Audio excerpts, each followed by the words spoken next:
হ্যাঁ স্যার। তো যেটা আর কি কনফিউশন আমার একটু হচ্ছে যে ধরুন স্টাডি এরিয়াতে ধরুন ওটা হচ্ছে focus area, bedroom is recovery zone, play area বা যদি ওর যেখানে পার্টিকুলার ধরুন বাচ্চার যেখানে খেলার একটা জায়গা আছে সেটা ধরুন এনার্জি দাঁড়ান রিলিজ দাঁড়ান জোন। দাঁড়ান কিন্তু দাঁড়ান, সব বাচ্চা ঠিক আছে। ও জিনিসটা ওর হাইপার অ্যাক্টিভিটি কোথায় করবে আপনি ওর জন্য ক্লিয়ার অ্যালোকেশন তৈরি করেছেন? ও সেটা যদি কি মানে হাইপার ওটা অ্যাক্টিভ বলতে হয়, হবে বলতে ভার্বালি? হবে না। যদি আমি বারবার একই প্যাটার্ন রিপিট করি, ওর কাছে ব্রেনে ওটা সেট হয়ে যাবে। তাহলে আমি যদি ওর জন্য হাইপার অ্যাক্টিভিটির জন্য একটা ক্লিয়ার মুভমেন্টের জন্য একটা এরিয়া ঠিক করি, তাহলে ওর নিজেকে রিলিজ করার জায়গা রয়েছে তো। হুম হুম। তাহলে ও যা ক্লিয়ারলি জানলো এটা আমার রিলিজ করার জায়গা। আর এই জায়গাটায় আমাকে যেটা শান্ত হয়ে বসতে হবে সেটা করতে হবে। এই দুটো ডিস্টিংশন ওর কাছে ক্লিয়ার হলো। আর তার সাথে যদি আপনি রিকভারির জন্য কোনো জোন রাখেন, যেখানে এই হল, এবার ও প্রচন্ড হয়ে গেছে, আপনি ওকে রিকভারি জোনে নিয়ে গেলেন, তখন ও বুঝলো আচ্ছা আসলে আমায় ঠান্ডা হতে বলছে। তাহলে যেই মাত্র এটা হচ্ছে, ওর প্রি প্রোগ্রামিং বাকি কাজটা করে দেবে। আমি বলছি এটা ট্রাই করে দেখুন, ঠিক আছে? স্যার একটা জিনিস হ্যাঁ, বলার আছে। তো ধরুন আমার মানে ধরুন না মানে অ্যাকচুয়ালি আমার বাচ্চা জানে যে রিকভারি জোন আর ফোকাস জোন কোনটা, কিন্তু আমার সামহাও মনে হয় যে ব্রেকফাস্ট মানে ডাইনিং এরিয়াটা যে ওর একটা ফোকাস জোন ওইটাও বুঝতে চায় না, ওই জায়গাটাও ভাবে এনার্জি রিলিজ জোন। তো এইটা তাহলে কিভাবে আমি? এই কনফিউশনটাই কাটানোর কথা বলছি। তাহলে ডাইনিং রুমটা আপনার কাছে ফোকাস এরিয়া, ওর কাছে আলাদা ডেফিনিশন। তাহলে কমন ডেফিনিশনে আসতে হবে, যেখানে কোনো একটা এরিয়া আপনি ক্লিয়ারলি মার্ক করে নেবেন, এটার মানে এটা, যেটা ও বুঝেই যাবে। কি, কিভাবে বুঝবে?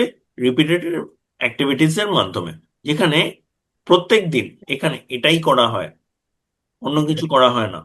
তার মানে ওর কাছে ওই আন্ডারস্ট্যান্ডিংটা চলে গেল, আপনার কাজ হয়ে গেছে। আর যদি স্যার পার্টিকুলার যদি ব্রেকফাস্ট মানে মর্নিং এ যদি ইভেন্টটা ঘটে, অন্য সময় ধরুন লাঞ্চ বা ডিনারের ক্ষেত্রেও কিন্তু ফোকাস করছে, কিন্তু ব্রেকফাস্টের ক্ষেত্রে একটু হাইপার হয়ে যাচ্ছে, একটা চেয়ার থেকে আরেকটা চেয়ার, আরেকটা চেয়ার থেকে আরেকটা চেয়ার এরকম করে পালিয়ে যাচ্ছে আর কি। তো তখন সেটা কিভাবে মানে আমি বোঝাবো ওটা একটা বুঝতে? আমি একটা আপনাদের খারাপ কাজ করতে চাই। দাঁড়ান, আমি স্যার আপনাদের এটা একটা আমাকে প্রি বলুন না প্রোগ্রামিং, স্যার, দাঁড়ান দাঁড়ান শুনে নিন, আপনাদের হ্যাঁ। একটা প্রি প্রোগ্রামিং এক্ষুনি করব। আপনি এক্ষুনি ওর অর্থ বুঝতে পারবেন। আপনারা একটা এক্সারসাইজ রান করুন, প্রত্যেককে বলছি। আপনারা শান্ত হয়ে ভাবুন একটা লিফট, কোনো একটা লিফট যেটা আপনারা রেগুলার ওঠেন বা কিছু, আপনি ওঠার আগে যেরকম ভাবে দেখছেন সেরকম আপনি ভাবুন যে এবার আপনি নিজের থট প্রসেসে অ্যাঙ্কার করুন যে ওই লিফটে আপনার পাশে একটা পিঙ্ক হাতি। এবার যদি আপনি এটাকে ক্লিয়ারলি মনে ভিজুয়ালাইজ করেন, এবার যখনই আপনি ওই লিফটার কথা ভাববেন, দেখবেন ওই পিঙ্ক হাতির থটটা ওর সাথে অ্যাসোসিয়েটেড হয়ে যাবে। আপনি যখনই ওটা ভাবছেন, তখন ওই পিঙ্ক হাতির ওই থটটা আপনার ইমিডিয়েটলি আসবে। আমি কি ঠিক বলছি?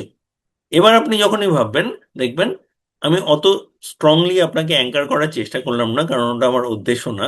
কিন্তু আপনি যখনই ওই সিচুয়েশনে যাবেন, দেখবেন আপনার পিঙ্ক হাতির কথা মনে পড়ছে। কেন? এটা আর ওটা একসাথে অ্যাঙ্কার্ড হয়ে গেছে। ওই অ্যাঙ্কারিংটা আপনাকে করতে হবে।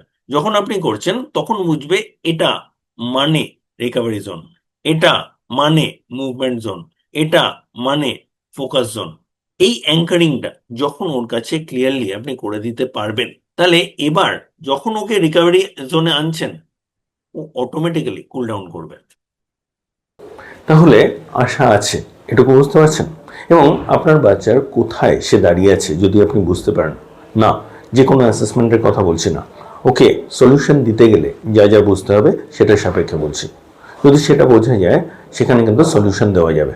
সুতরাং আপনারা যদি একটা ফ্রি ডেভেলপমেন্টাল অডিট চান, আমাদের নাম্বার দেওয়া রইল, হোয়াটসঅ্যাপে যোগাযোগ করুন, জানান যে আপনি একটা ফ্রি ডেভেলপমেন্টাল অডিট চাইছেন। আমরা অবশ্যই আপনাকে সাহায্য করব। এবং যদি আপনি আমাদের সাথে কাজ করতে চান, যদি পুরোটা কীভাবে হচ্ছে বুঝতে চান, আমাদের সেখানেও যোগাযোগ করুন, আমরা অবশ্যই আপনাকে জানাবো। নিচে ডেসক্রিপশনে ডিটেলস দেওয়া রইল, আমাদের স্ক্রিনেও ডিটেলস দেখতে পাচ্ছেন। আমরা আছি আপনার সাথে। নমস্কার।